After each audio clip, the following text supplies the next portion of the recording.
that, not my original TikTok channel, which had over 100,000 followers, but my second TikTok channel, which has about 15,000 followers, was restored, and I'm now on it doing a live program. We'll have to see how long that lasts.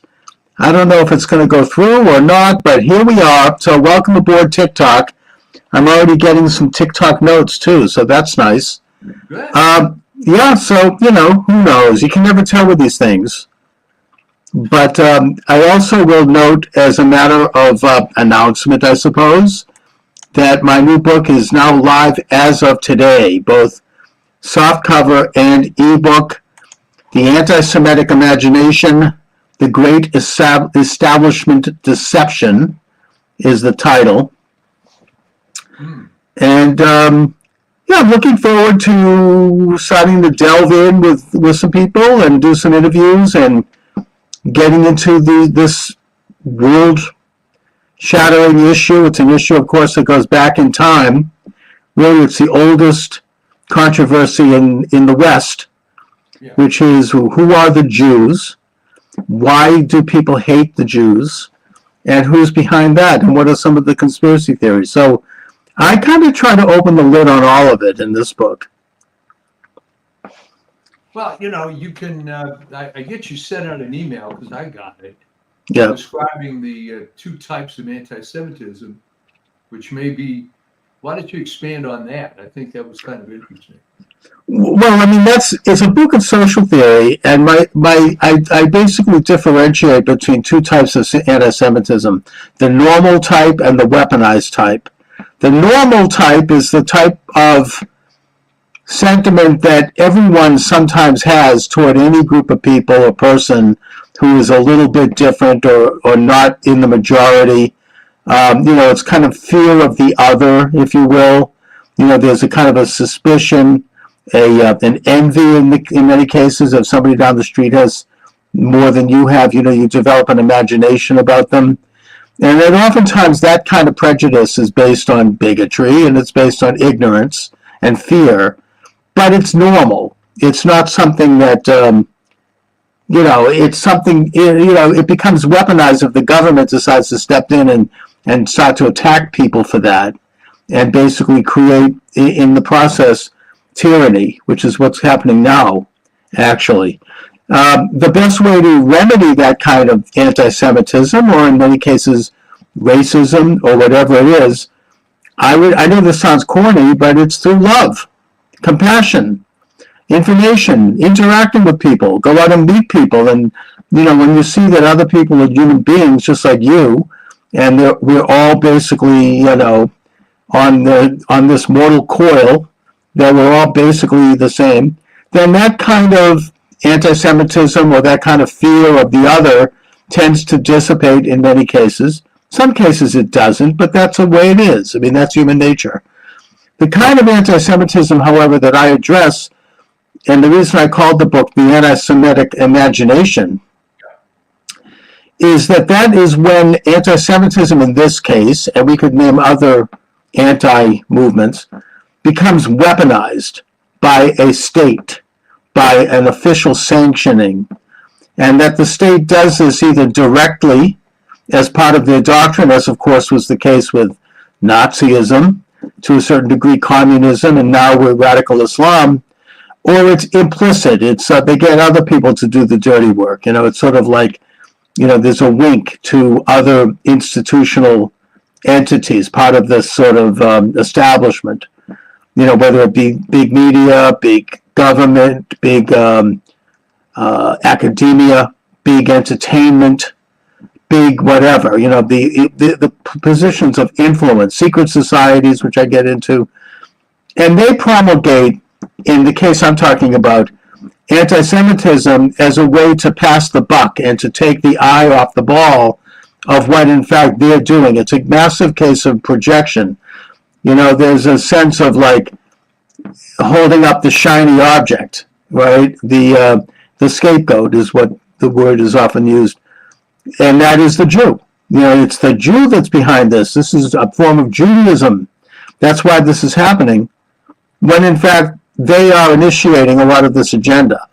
Now, I also note that that does not therefore mean that individual Jews and Jewish organizations aren't part of that. They are, absolutely. My argument is that they are not a part of it as Jews per se, but even then they might unwittingly become tools of an anti-Semitic agenda, while at the same time they may support that agenda in its usual permutations. So, let me give you an example. Blinken, who's allegedly Jewish, right, is now trying to undermine Israel in their fight against this Hamas situation. So you have to ask yourself, what's in it for him exactly? I was trying to ponder that the other evening, all right? He's Secretary of State. He's a complete failure. He has no political future.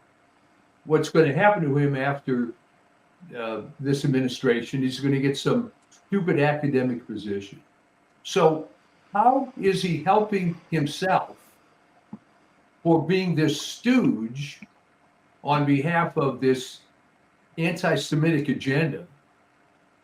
Is he stupid? What's going on here? Because here's the Jewish guy taking an anti-Semitic agenda. So what the hell is up with that?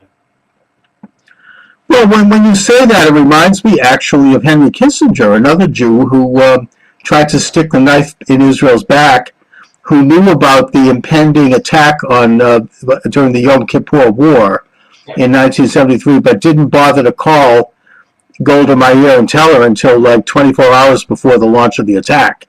Didn't exactly give them enough time to prepare. So and they that try to ask for white, or I mean, what's the deal here? well, it gets even worse than that, in that after the attack, the United States had already committed to deliver certain military stuff to Israel, mainly planes and military hardware, and Kissinger tried to hold it up, and Nixon stepped in and made sure that they got everything they needed. So, it is a very strange thing. It's maybe there's something psychological about this, where you have a Jew who bends over so far backward in order to appease this establishment, that they're willing to to shaft their own people. I mean, it's kind of hard to explain it. But I do get into, in my book, I do a chapter on Israel, on Zionist Israel, as I call it. And I know that, the main criticism by anti-Semites is this idea that the Zionists are part of this international establishment, and they want to corrupt the world, and they're trying to rule the world, and they're trying to, pervert everything in their agenda. One of the people that's really pushing that right now is Stu Peters, and I actually like Stu Peters. I think he's doing a great job, and I've tried to reach out to him, but he's way off base on this one. I think well-meaningly so. But the idea is that when you take a look at some of the facts, it does appear like Israel, at least the Secret Service part of Israel, is sort of in bed with this international establishment. Yeah. And the only thing I would say to that is that yes, they are, but there's a little difference in that their motivation is a little different than the sort of the Anglo-American establishment that I write about, and that Professor Carol Quigley wrote about in his book Tragedy and Hope. And that is that their goal, even if they don't always go about it the right way, is to try to preserve sovereignty in Israel. I mean, Israel, I don't think anybody can deny that if it is confronting an enemy that seeks to annihilate it and seeks to commit genocide and to wipe it out, and has faced that enemy since day one. So, in that context, you have Israelis, especially in the Secret Service, will play all kinds of games, including some very unsavory sort of things, like, let's say, mention Jeffrey Epstein as an example. Yeah. But the goal is a nationalist goal. It's to try to help preserve Israel's sovereignty, nothing more and nothing less. That's what Zionism is. It is the national aspirations of the Jewish people, both religiously and nationally, to preserve sovereignty in this miserable little spot of desert that we call Israel. And I think that that's a noble goal. And I think Israel is a natural, organic society. And it's a very successful society, and for all involved, and Jew and non-Jew, I may add, who happen to be lucky enough to live there, in a sense. When I say lucky enough, I don't mean lucky as in the unlucky phenomena of war and people trying to go in and murder you. But, the idea is sound. Some of the tactics and the way to get there may not be so nice, but that's the goal. And in that sense, I think I give Israel leeway in terms of how they go about things to get that goal accomplished. Well, fair enough. But then let's pivot over to why is the media essentially 100% anti-Israel? For the same reason. Well, by the way, I have a note here from TikTok. He says, I don't think I've seen anything from you in almost a year. That's true. I haven't really been on TikTok. All of a sudden, almost by accident, I discovered that TikTok has restored my station. So that's why you see me now. Excuse me? Why were you kicked off? Well, I had a lot of strikes. I was saying things that were not permitted, and that's, the same reason why actually a lot of people are kicked off TikTok and YouTube. And I didn't expect to return, but here I am. So whatever, we'll see how long it goes. What was your question? I'm sorry, I got this. I was talking about the media being 100% anti-Israel. They've always been. And this is something that I also get into, this entire establishment has always been anti-Israel, and they remain anti-Israel. The only reason why they're being, in a sense, their hand is forced to at least support Israel somewhat is because people support Israel in this country, both liberal and conservative, left and right, Democrat and Republican, Jew and Gentile. There's a Catholic and Protestant, Jew and Gentile. They all do generally support the state of Israel for a lot of reasons. And therefore, we force the hand of this rotten establishment who does not like Israel, including the Jewish establishment in cases we just mentioned, and who don't care about Israel. To the degree they do care, they don't like it. And I will point out that when Israel declared its independence, the entire establishment was against recognizing Israel, and that included Secretary of State George Marshall and Secretary of Defense James Forrestal, and the Council on Foreign Relations, the U.S. State Department, the media. They were all against it. And Harry Truman, who was a very imperfect president, and who apparently personally did not like Jews, maybe like Nixon in a way, right? For whatever reason, he stood his ground and he recognized Israel. Now, there's a great story about how he was visited a few weeks before that by his old friend Eddie Jacobson, who served with him in World War I as a sergeant, and they fought together. And then when they came back, they opened a business together in Independence, Missouri, like a men haberdash store, like selling men's clothes, a business that went under. But they had maintained contact over the years, and he wanted to see Truman. And Truman did not want to see him because he knew that he was going to say something about Israel. It was all pending. And so he finally agreed to see him. If he agreed not to say anything about Israel and not to get into it, he would just see him briefly at the White House. So he goes into the White House and he sees Truman, and then he starts to cry. And Truman starts screaming at him, "You son of a bitch, I told you not to talk about Israel." And so that, I don't know how absolutely true that story is, but there were things, however it happened, Truman, against all the advice that he was being given by the majority of the establishment, went ahead and recognized Israel, and that made a big difference.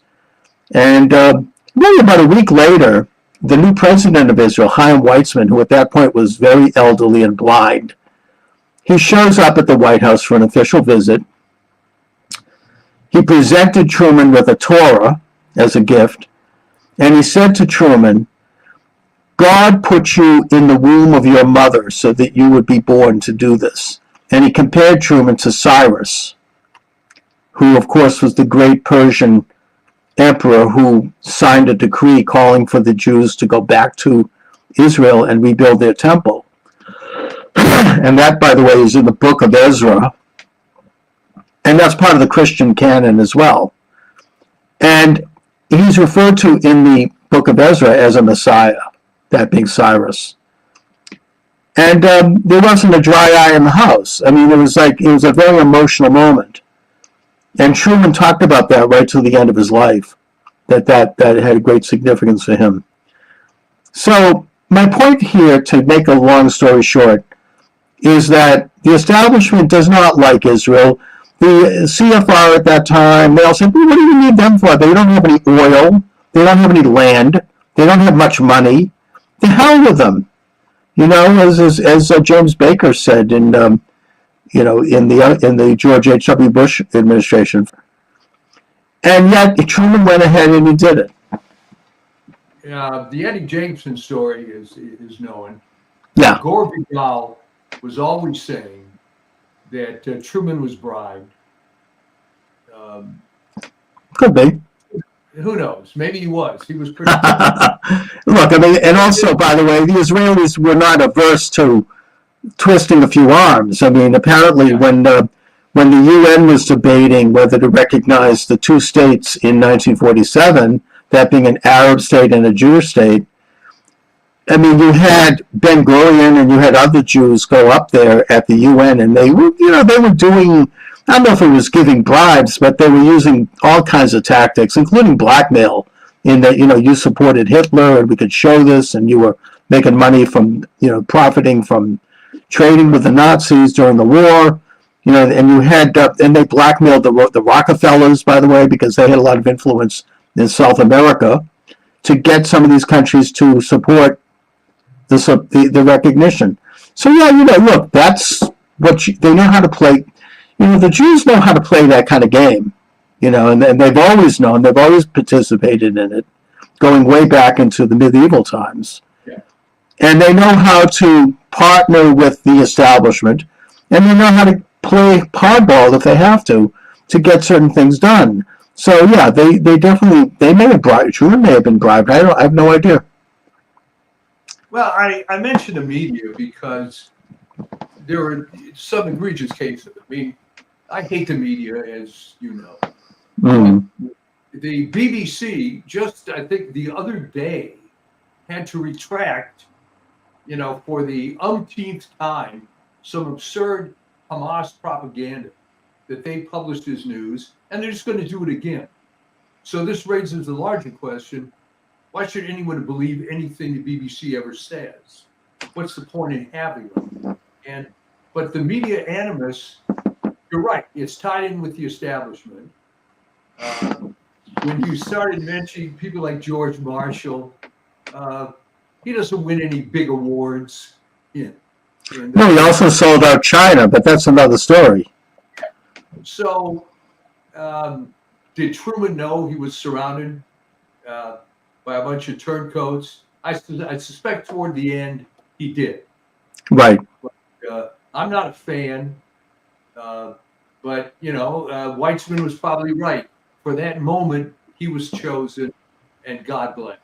Yeah, exactly. I mean, a very, very flawed person, as is Donald Trump, very flawed, but yet, sometimes you have somebody who steps out of the mold and does something that's right. And Truman ultimately expressed the will of the American people. As I said, the only reason why the establishment doesn't flush Israel down the toilet is because the average American still supports Israel. And the average American, the average sovereign American and Westerner has some say in the matter. I mean, you can't just completely go against them.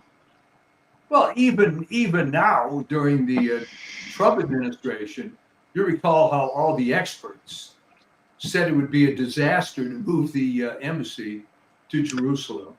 Yes. Which was always stupid, but that was the party line for decades. Oh, it wasn't just them. I mean, it was something like 100 Jewish leaders, rabbis, and heads of Jewish corporations signed a letter that they published in the New York Times, saying that Trump is stupid to move the embassy to Jerusalem and it's going to cause war and all this kind of thing. When actually the opposite turned out to be the case. Yeah. So when it happened, I was wondering, was the biggest accomplishment that the embassy was moved, or the fact that they proved all these expert idiots wrong again? Well, I don't know if they'll never learn. I mean, they're just doing the same thing now. I mean, I think that they've toned it down a little bit because a couple of courageous people, I would mention Ackman over at Harvard, have stepped up and said, okay, you want to sign letters supporting Hamas after they slaughtered over 1,000 Israelis? We're going to find out who you are. We're going to jot down your name and make sure you don't work again in this country. And so there's been like a backing off a little bit on that. Well, he's doing more than that. Oh yeah, he's going to get Corn Bluff now over at MIT. They're having a full audit of all of the all the professors and anyone who has a PhD over there to see if and when they plagiarized. It's he's going after it. I think we're going to see a couple of resignations before that's finished. Yeah. Well, it's about time. Oh, yeah, but that's clean house once in a while. Yeah, academia is even worse than the government, only Totally. Because they seem to advise the government on things. And now, kind of related to that, is that Monday and Tuesday interview of Fauci before a congressional committee. And of course, everything's coming out that was, and not only me, there were a lot of people saying at the time. Number one, he's an imbecile. Yes. And nothing grated me more at the time when the media referred to him as the nation's leading infectious disease expert. He didn't know anything. No, he's just a hack. Fellowship in infectious disease. He was just a regular IM doctor that never practiced. So and I've known people like that. And the cynicism, you can cut it with a knife. You go to med school. You go to med school, and you make a decision to become a bureaucrat. Think about that. Who does that? I mean, in law, there are people, I guess, that want to be judges.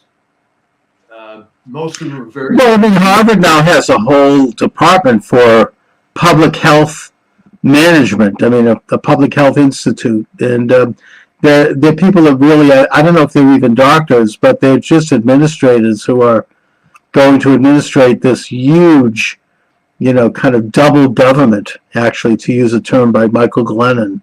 Boy, I'd like to get that guy on your show. He won't talk to me, but he's coming out with a new book, and he did come on with me once, and as I've said, I mean, his book Double Government, he didn't disagree with my analysis. In fact, he openly said, I agree with you. I understand where you're coming from as you talk about my book, but he didn't like the fact that I was saying it. He was very upset about it. Well, it's weird. Here's a guy that writes a book. Yeah. And all you're doing is you're essentially reading points out of the book, and he's getting nervous. And he's having a meltdown. I know. So the idea was going to be like a Helen Gurley Brown thing, where you have a best-selling title and no one ever reads the book. All right, Sex and a Single Girl. Nobody read the book. Right. It's just sold because of the title.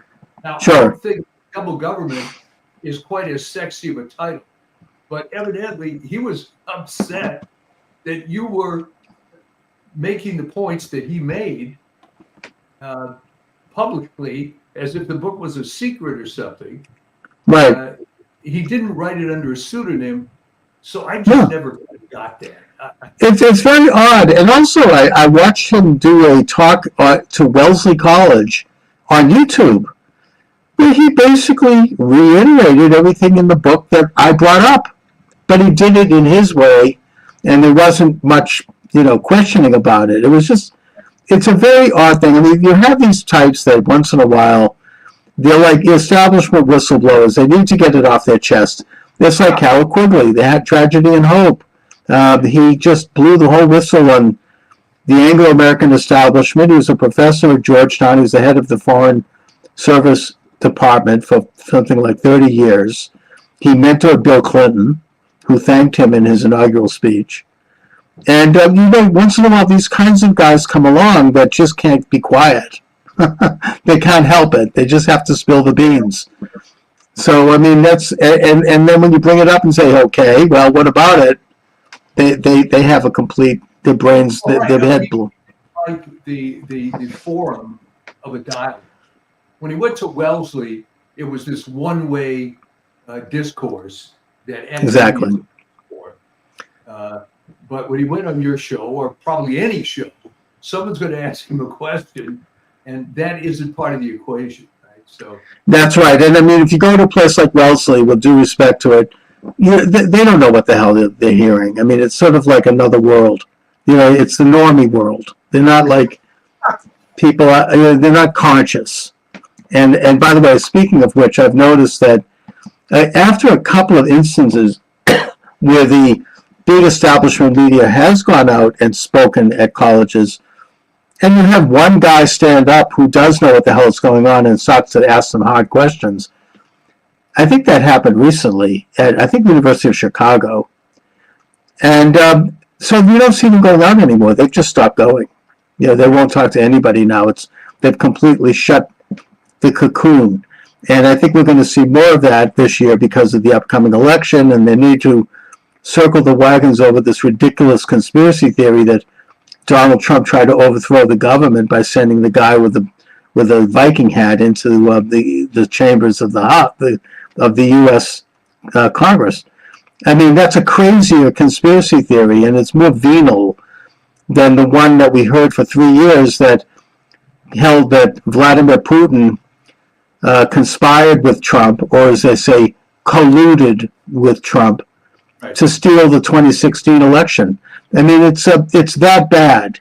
And yet I'm hearing these people, they're continuing to, they know damn well this is a lie, but they don't care. I mean, they not only are they continuing to push it, but we now know that the prosecutions against Trump emanating out of Georgia with Fannie Willis, who apparently was sleeping. Yeah, she's sleeping with this guy who she sent up to be the main hitman against Trump, and Letitia James in New York, and probably Jack Smith too, that they're all coordinating with the White House. And they've all met with people at the White House, both before and after they issued their indictments. Now, why isn't anybody noticing this? Isn't that like, here you have whoever's running this administration, I don't know if it's Biden, who knows? I mean, whoever it is, saying, we're going to try to indict Trump. Here, go do this, go do that, go here on this day and on that day. And then they meet with them and then they send them out and do it? Why isn't anyone talking about that? Isn't that like what they do in fascist countries? The thing I couldn't figure is what's in it for her. All right, she's corrupt as hell, as you discovered when it came out, ironically, in a very liberal newspaper, Atlanta Journal-Constitution. Right. That she paid hundreds of thousands of dollars to this Wade guy. Yeah. To help her in this, and also interceded in his divorce case. Interceded is a word for it. Apparently, they're sleeping together. Oh yeah. But I mean, and that's not me saying that. I'm not making an accusation here. Well, somebody's coming over here on TikTok and they're wondering. I mean, that's been publicly as part of the divorce proceedings. This is not a secret. It's all coming out. All right, but my question is, what is in it for her to do the bidding of the Biden administration? A lot's in it for her. Well, wealth, glory, media attention. She's going to be the darling of the entire rotten establishment. Are you kidding? She'll be like plastered up on the front page. Her big fat face will be on the front of every magazine if she gets this. There's a lot in it for her. There's a lot in it. This is a satanic element. No, but here's the fatal flaw. If she were an idiot, you might be right. But many people, not all of them, who are stupid recognize the fact that they're stupid, and they tend to keep their mouth shut and don't put themselves in difficult situations. Right. So the point is, for whatever reason, maybe because 110% of Fulton County is black, she was elected to this. But she's got no future. She maybe doesn't have any future politically, but she's got a hell of a future in terms of, she's made it. She's a made person. That's like the way the mob works. You're a made man, right? She'll have a hit. Look at Claudine Gay. She's going to still make $1 million a year. I mean, she isn't. She's going to have. She'll be taken care of for the rest of her life. Doesn't matter what she did. MSNBC commentator. Who's that? What was the name of, escaping me now, Al Gore's campaign manager, who became this very failed political correspondent? Oh, it's Donna Brazile? Yeah. I like her, actually, but yes. Yeah. I think it was Donna Brazile. I don't know. She was, I mean, she was able to pull a few dirty tricks, and now she's a darling of the media. Exactly. These people will never go away. They're made, if someone has a soul, they will apologize when confronted. But these people don't. No. Do you think Rachel Maddow will ever apologize? I've tried to reach her, for the whole Russia collusion crap.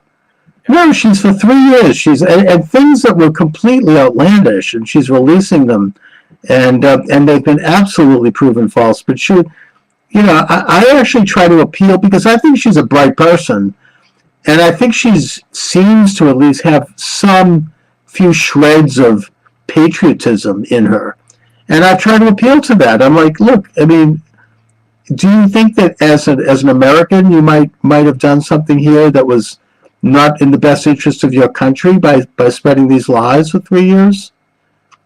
Don't you have any remorse? Do you have a shred of an interest in atoning for sin? This is like, I mean, these were complete lies. Well, it's a communist mentality. I mean, Stalin never apologized for killing 10 million Ukrainians. No. During that famine. I mean, they actually believe, and I think that Rachel Maddow probably falls into this camp, as does Hitler, as does all these people, that what they're doing is good because it's improving the future of humanity. The geneticists, not geneticists, they're eugenicists, I should say. The idea of making a better human race. Right. That in that interest, you have to do a few things that aren't exactly on the up and up. Yeah. Because it's all for the greater good. Now, I know, did I say this just before about the state of Israel? Yes. But in the state of Israel, the greater good is a very simple and modest goal. Preserving the life and the property of those few people who live on that miserable piece of beachfront. It's not like conquering the world and recreating human nature and wiping out anybody who disagrees. Israel, they have an olive branch of peace. I mean, I point out that the anti-Semitic imagination has hurt Muslim and Arab countries because people have been distracted by this focus on Israel and the Jews, when in fact, if they took a hard look at Israel, they would realize that their own countries are corrupt and that they could emulate Israel. That was the original vision of Sheikh Faisal. And I point out because he signed the Faisal-Weizmann Accords in 1919.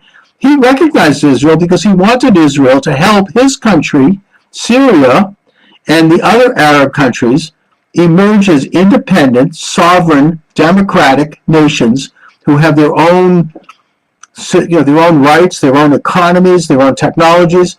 And he thought that a sovereign Israel would help them, and it would have helped them. It would have been a partnership. That's what he envisioned. I published this in my book, by the way, not to get in a plug here, but my book is now available. The Anti-Semitic Imagination, The Great Establishment Deception. It is available. I'm looking at it right now on Amazon.com.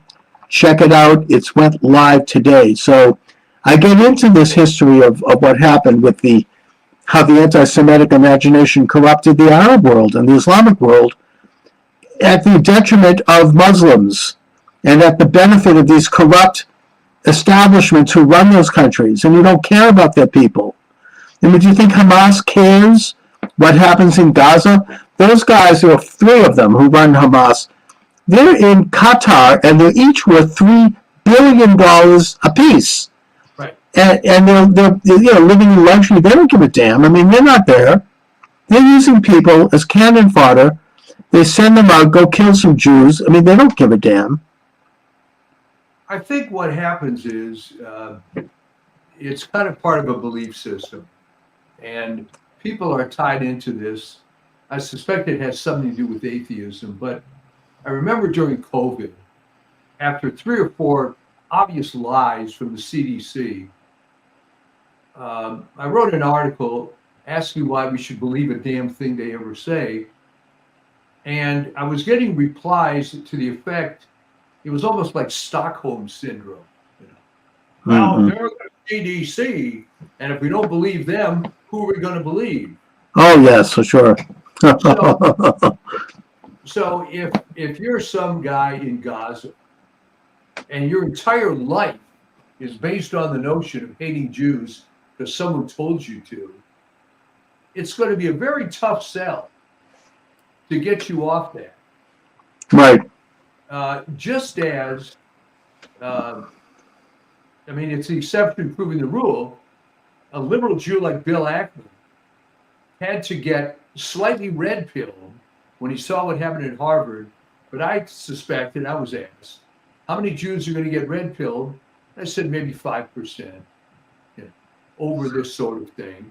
So, I don't know. But I think your average Palestinian Arab and Gaza resident does not hate Jews. I mean, look, I'm using anecdotal evidence here. I lived and worked in Israel for a summer, and I worked at a factory near Gaza, right. A spice factory. They were like bottling spices, and half of the employees, half of the workers were Jewish, and half were Arab, coming in from Gaza, and I tended to hang out with the Gazans only because, as an American, I was just curious to find out what they were thinking about and who they were.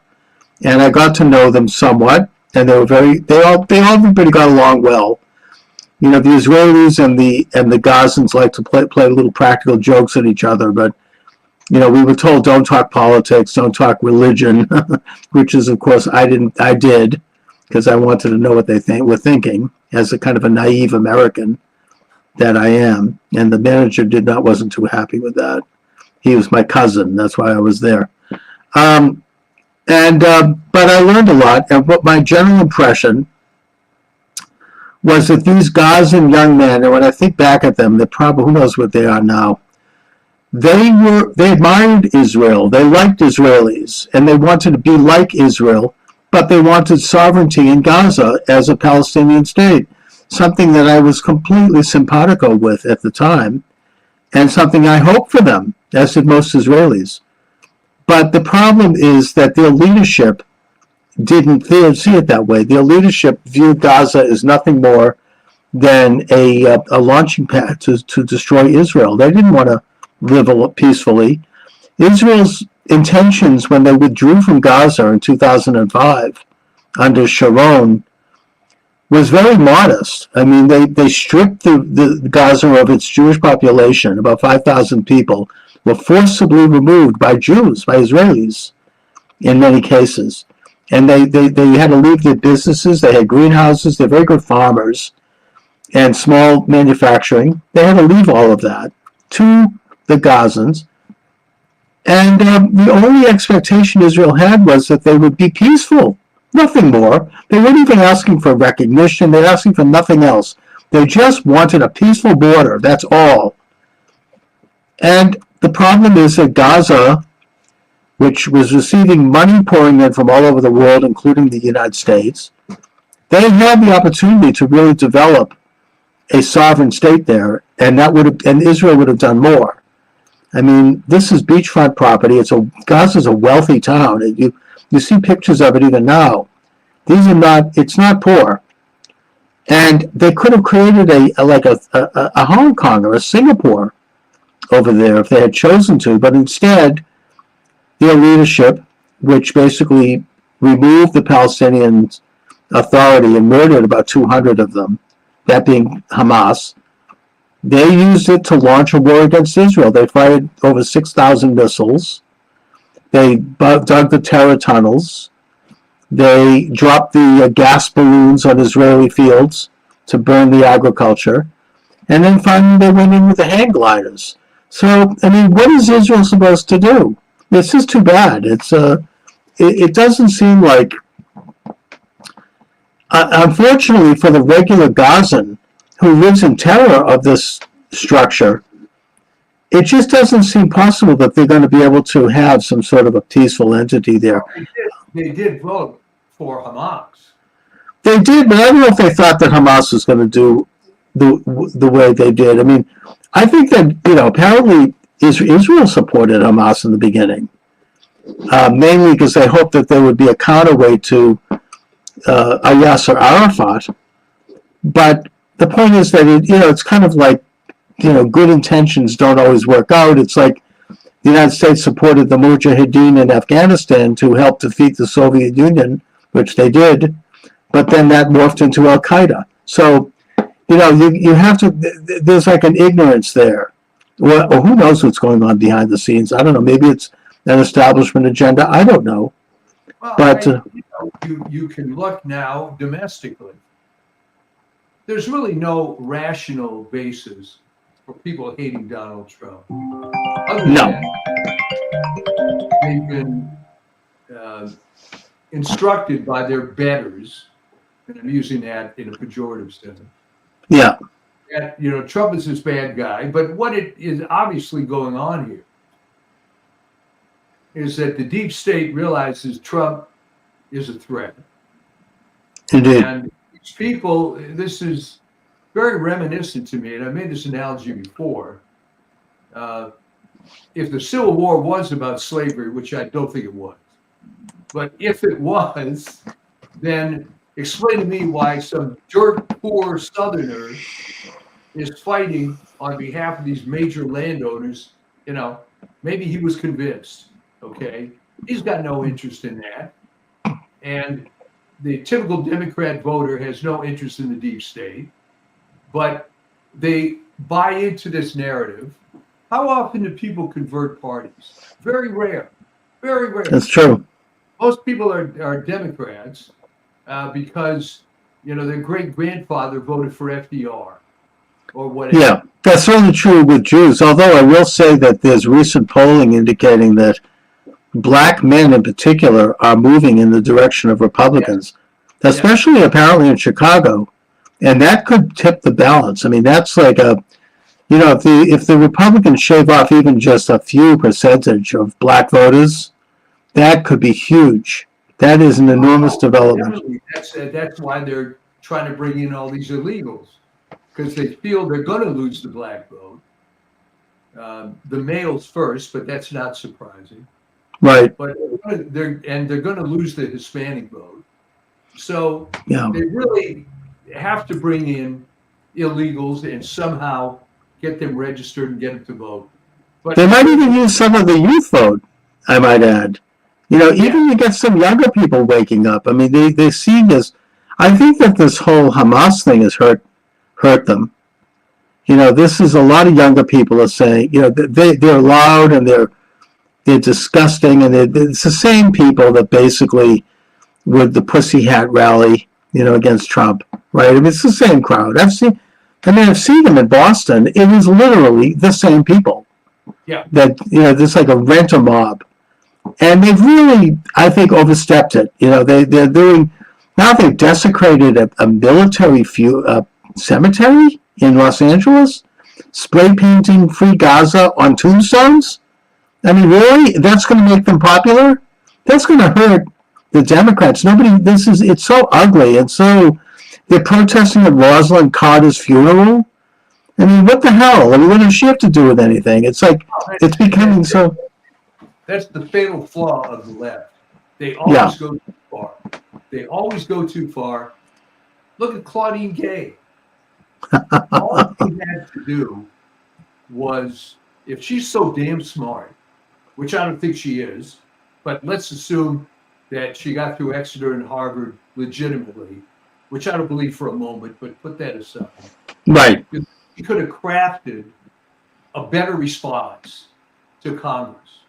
But the arrogance was, you could cut it with a knife. Well, look, we talked about this. I mean, those three of them, they've learned how to talk that way from that finishing school up in Bethel, Maine. I forget what it's called. Evidently not well enough.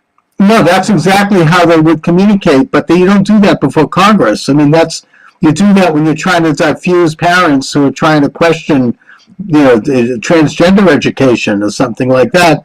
But you can't get away with that in Congress. And her plagiarism is worse than plagiarism. I mean, Chris Rufo, who is this great blogger, and he's a libertarian guy, he's the one who exposed this.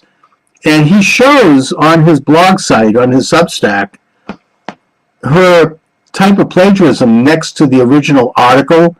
And it was worse because not only did she copy whole cloth, whole paragraphs, but she would then change one word in it to give it a completely different meaning. Like, let's say you have two paragraphs, and she would take the word allows, and she would change it to disallows. And that one change would give the entire paragraph a different meaning. And this was... So not only did she rip off a scholar, and by the way, these scholars that she ripped off were predominantly black women, I may point out, and black men, like Carol Swain, but she literally corrupted their whole work by changing the meaning to fit her own agenda. I mean, it's worse than plagiarism in a way. I mean, if it was flat out plagiarism, I mean, that's bad enough, but this was like, corrupting the actual intent of the meaning of their work. Well, that's a very good point. But what was lost in all this discourse was that it's not sufficient to just put quote marks on somebody's thing. If 80% of your original work is just cutting and pasting somebody else's material, I know. What the hell have you brought to the table? And it was just fraudulent. Well, I mean, and by the way, the other thing that Chris Rufo shows is that it goes way back with her. It goes back to her, her original college. Probably goes back to her high school. Probably goes back to her. She was probably in first grade copying the kid next to her. I mean, this is like a lifetime of fakeness and but yet in a way the classic patsy of the establishment. And I hope that this has also, as a byproduct, shown a light on this corrupt equity agenda. We have this whole growing bureaucracy of equity experts who are taking over not only academia but private corporations. Recently BlackRock, they exposed the ratings, the ESG ratings, ESG scores for stock. I mean, people are rejecting that. I mean, it's like, I don't give it. I mean, great. I'm happy the company hires more black people. Okay. But I want to know whether or not it's a good company. I mean, I've been putting my money into it. I mean, well, look who followed this to the max because they got it from BlackRock and Vanguard. Yeah, exactly. The who? Disney is on the road Yeah. to go out of business in a few years. If they keep up with, and by the way, Disney is doubling down. Okay. I don't know if you keep up with this stuff. No, they are, and they're losing billions of dollars. How can they keep those parks open? Well, there's a they thought that the parks were going to save them, but it became ridiculous at the parks now. If you go there with a family of 4, it's what, $2,000 a day by the time you pay for everything and the accommodations. So what's happening, the latest development in Star Wars, which they've destroyed the franchise, Right. is that they have a new movie coming out where they hired, and they gave her between a $200 and $300 million budget, a woman from India whose biggest claim to fame is she hates men and she's done documentaries. All right. Oh, that's a good one. Yeah. That should be very Disney friendly. So it's very rare when people can predict accurately that a movie is going to fail before it's even made. Right. But so Disney seems to be on this road. But then DEI doesn't only just work for minorities. I've been researching, and I've failed to find out how the hell Bob Iger got that job. Yeah. He's a moron. I mean, I don't know how it's possible that someone could be given a golden goose and destroy it systematically. I know it marked the downturn of Disney when they appointed somebody like that. It's sort of like when Bob Mueller became the head of the FBI. Yeah. It marked the beginning of the end. The FBI now is a completely politicized organization that goes after Catholics in church and parents at school board meetings. It's doing everything that the Gestapo used to do in Germany, and it no longer really goes after real enemies of the United States. It's a number of years ago that said FBI stands for famous but incompetent. And I can relate that nearly 20 years ago, when I had first moved to Virginia, I was checking in at my new health club. And there was a woman who worked the desk, and we got to be friendly. And within a week, I found out that her husband was a special agent of the FBI.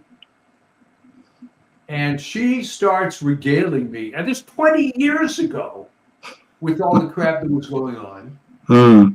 Said the morale is in the toilet, so God knows what it's like now. But the point is probably better now, because anyone who was good probably left or was removed.